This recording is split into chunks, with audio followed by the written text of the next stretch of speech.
ये रदरफोर्ड का कौन सा मॉडल हो गया? परमाणु मॉडल। जैसे जे थॉमसन ने मॉडल दिया वैसे रदरफोर्ड ने भी परमाणु का मॉडल दिया, लेकिन जो जे थॉमसन दिया था वो कोई प्रैक्टिकल नहीं किया था, वो सोच सोच के दिया कि ऐसा होगा। उसकी एक ही बात सही थी कि परमाणु किस आकार का होता है? गोलाकार। एक बात ये सही थी। दूसरा कि इसमें इलेक्ट्रॉनों की संख्या और प्रोटॉनों की संख्या, धनावेश और ऋणावेश की संख्या क्या थी? बराबर थी। बाकी जो ये बताया कि धनावेश फैला होता है वो गलत था, और बीज की तरह इलेक्ट्रॉन धंसे होते हैं वो भी क्या था? गलत था। उसमें ये क्या थी? कमी थी। तो इसमें जो है उसको सुधार किया और इसने अल्फा कण प्रकीर्णन का प्रयोग किया। कौन सा प्रयोग? अल्फा कण प्रकीर्णन। तो एक नंबर में यही पूछ देता है कि अल्फा कण प्रकीर्णन का प्रयोग किसने किया? रदरफोर्ड ने। अब इसके अनुसार देखना क्या चीजें हैं। पहला वाला पॉइंट देखो, अपने प्रयोग के आधार पर वो पाया कि परमाणु का केंद्रीय भाग माने बीच का भाग, जैसे मैं परमाणु बनाया गोलाकार है तो इसका ये बीच का भाग कहलाया। तो जो केंद्रीय भाग होता है वो कैसा होता है? सूक्ष्म होता है। तो ये देखो इस चित्र में देख लो, यहां पर ये कैसा बना? छोटा सा बना है। केंद्रीय भाग क्या रहेगा? सूक्ष्म रहेगा। दूसरा ये धनावेशित रहेगा, सारे धनावेश इसी में रहेंगे। जैसे जे थॉमसन बोल रहा था अपने प्लम पुडिंग मॉडल में कि धनावेश फैले होते हैं, तो ये थोड़ा सा उसमें सुधार किया, अपना प्रैक्टिकल किया और लोग इसको माने, क्योंकि इसको देखने पर ऐसा पता चलता था कि जो इसका केंद्रीय भाग होता है वो कैसा होता है? धनावेशित होता है। दूसरा, समस्त द्रव्यमान इसके केंद्र पर होता है, माने ये जो बाकी इलाका है ये खोखला जैसे होता है। जैसे इस कमरे में हमको बैठना है तो हम इकट्ठा बीच में ही बैठ जाएं, अगल बगल खाली रहे, तो इसी तरह से इलेक्ट्रॉन का, परमाणु का आकार भी होता है कि बीच में सारी चीजें, उसका द्रव्यमान एक जगह हो गया और बाकी जगह कैसा होता है? लगभग खोखला होता है। तो समस्त द्रव्यमान ये क्या होता है? केंद्र पर होता है, और इसे ही हम क्या कहते हैं? नाभिक। तो यहां पर नाभिक की परिभाषा भी आ जाती कि नाभिक किसे कहते हैं। तो नाभिक की परिभाषा इसी के फर्स्ट पॉइंट में है। तो देखना फिर से, परमाणु का केंद्रीय भाग सूक्ष्म होता है, धनावेशित होता है, समस्त द्रव्यमान इसमें केंद्रित होता है, जिसे नाभिक कहते हैं। ठीक, हाँ, समस्त द्रव्यमान। सुन लो, मैं इस बार ना बताऊंगा, फिर धना का पता नहीं कर पाते, उधर सु लिखा है उसका मतलब नहीं निकाल पाते हो, है ना? तो सब देखते जाओ। ठीक है, अभी मैं बता भी रहा हूं लेकिन कुछ लोग का गप चले रहा लगातार। हाँ, दोबारा से सुनो, फिर से दोबारा से सुनो, बात नहीं करोगे जब अभी मैं बोल रहा हूं ना, अभी सुन लो फिर बाद में डिस्कशन करना। फिर से देखते हैं यहां पर कि जैसे जे थॉमसन ने प्लम पुडिंग मॉडल दिया तो उसका मॉडल सफल नहीं हुआ, क्योंकि वो प्रयोग के आधार पर नहीं दिया था, एक कल्पना की थी, सोचा था कि इस तरह से होगा। ठीक है, उसमें सुधार करके रदरफोर्ड ने एक प्रयोग किया जिसको बोलते हैं अल्फा कण प्रकीर्णन का प्रयोग। इस प्रयोग के आधार पर वो ये निष्कर्ष निकाला और फिर उसने एक नया मॉडल दिया जिसको हम देखते हैं क्या? ग्रही मॉडल, या इसको सौर मॉडल भी कहते हैं। तो ये भी पूछ देता है कि ग्रही मॉडल किसने दिया? तो किसने दिया? रदरफोर्ड ने। या फिर लिख दिया रदरफोर्ड के मॉडल के बिंदु लिखो तो भी यही लिखना है, ग्रही मॉडल के बिंदु लिखो तब भी यही लिखना है, और सौर मॉडल के बिंदु पूछेगा तब भी यही लिखना है। फिर इसका पहला पॉइंट वो क्या कहता है? तो देखो ये छोटे छोटे शब्द हैं, इनको डिकोड कर लेना। क्या है ये? क्या है? परमाणु का केंद्रीय भाग। केंद्रीय भाग माने बीच का भाग। ये चित्र देख रहे हो, बीच का भाग कैसा होता है? सूक्ष्म होता है, धनावेशित होता है, समस्त द्रव्यमान इसमें केंद्रित होता है, पूरा का पूरा द्रव्यमान इकट्ठा होता है इसमें, जिसे क्या कहा जाता है? नाभिक। तो यहां से नाभिक की परिभाषा भी 2 नंबर में पूछ देगा कि नाभिक क्या है, तो यही परिभाषा हो गई। तो फिर से देख लो, क्या?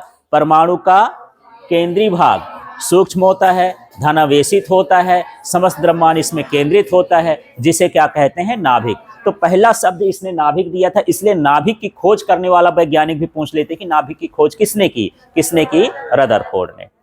ठीक है, अब दूसरा उसने दिया कि इलेक्ट्रॉन कहां पाए जाएंगे? तो इलेक्ट्रॉन नाभिक के चारों ओर वृत्ताकार कक्षाओं में चक्कर लगाते हैं। तो यहां पर यदि आप चित्र देखोगे तो ये जो बीच वाला भाग मैं यहां पर बनाया हूं, ये क्या है? नाभिक, और ये जो है इसकी क्या है? कक्षा।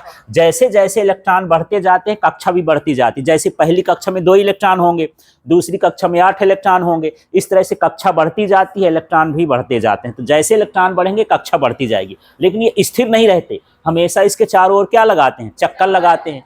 वहां पर वो क्या कर दिया था, जब जे वो थॉमसन ने प्लम पुडिंग मॉडल दिया था, उसने सिर्फ ये बोला था कि इलेक्ट्रॉन क्या होते हैं, धंसे हुए होते हैं, माने गति में नहीं थे। यहाँ पर ये गति में है, ये क्या करेंगे, इसके चक्कर लगाएंगे। तो एक कमी उसमें ये भी थी कि उसने इलेक्ट्रॉन को स्थिर बताया था, इसने इलेक्ट्रॉन को कैसा बता दिया, गतिमान बता दिया। ठीक है, अगला देख लेते हैं। अब कोई भी चीज यदि घूमती है तो उसको घूमने के लिए क्या चाहिए, अभिकेंद्र बल चाहिए। अभिकेंद्र बल क्या होता है, जैसे मान के चलो आप साइकिल चलाते हो और चक्कर घूम, उसमें एक घेरा हो, उसमें चक्कर लगाओ, तो आपकी साइकिल क्या होती है, थोड़ा अंदर की ओर झुकती है। तो जो अंदर की ओर बल लगता है, जब हम वृत्ताकार में गति करते हैं और केंद्र की ओर बल लगता है, उसी को हम क्या बोलते हैं, अभिकेंद्र बल। ये भी चक्कर लगा रहा है, इसको भी अभिकेंद्र बल चाहिए। तो अभिकेंद्र बल खुद का नहीं होता, कहीं से मिलता है, एक बल दूसरे बल में क्या हो जाता है, कन्वर्ट हो जाता है। तो यहां पर जब ये इलेक्ट्रॉन चक्कर लगाएगा तो चक्कर लगाने के लिए कौन सा बल जरूरी होता है, अभिकेंद्र बल। ठीक है, दिमाग में आ गया थोड़ा सा। कोई भी वस्तु यदि चक्कर लगाएगी तो उसको कौन सा बल चाहिए, अभिकेंद्र बल।